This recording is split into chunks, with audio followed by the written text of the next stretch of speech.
మన నిజామాబాద్ లో కేవలం 6,550 రూపాయలకి స్వచ్ఛమైన నీటి సర్వీస్ ని Cygnus SR aqua solution AMC services అందిస్తోంది. నమస్తే, వెల్కమ్ టు సుమన్ టీవీ. నేను మీ శ్రీనివాస్.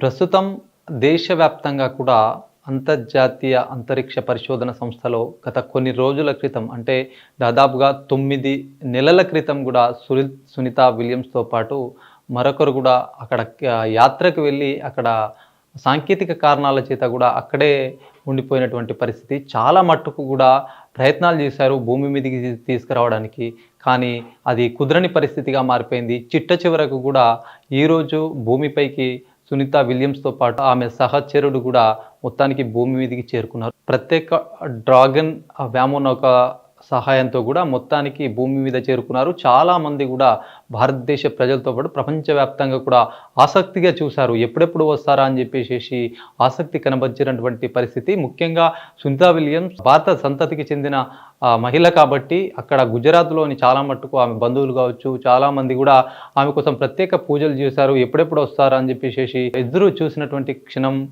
ఆమె మొత్తానికి వచ్చారు. సముద్రంలో అయితే ఆమెని ల్యాండ్ చేశారు. ఆమె దిగిన క్రమంలో కూడా ఆమెకు ప్రత్యేకమైనటువంటి వీల్ చైర్లో తీసుకొచ్చి ముఖ్యంగా హాస్పిటల్కి అయితే తీసుకెళ్లారు. ఎందుకంటే ఒక్కొక్క ఏరియాకి వెళ్తే ఒక వాతావరణం వేరుగా ఉంటుంది. అలాంటిది అంతరిక్ష కేంద్రంలో అయితే ఎట్లా ఉంటుంది, ఒకవైపు ఆకర్షణ శక్తి ఉండదు, గాలి ఉండదు, నీరు ఉండదు, ఏముండదు. అలాంటి సిచ్యువేషన్లో కూడా ప్రత్యేకంగా ఆమె దాదాపుగా 288 రోజులు కూడా అక్కడ ఉండడం, ఒక మహిళగా ఆమె చరిత్ర సృష్టించిందని చెప్పచ్చు.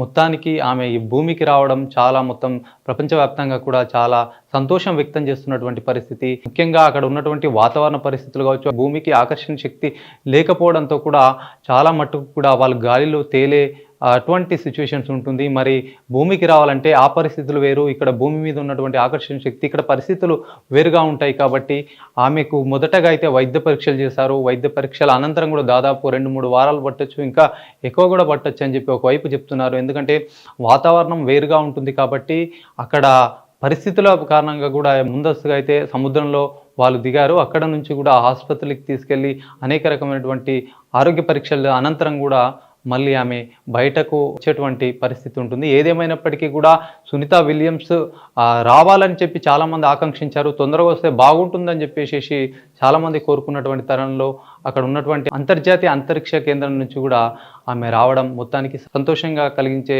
అంశం అని చెప్పచ్చు.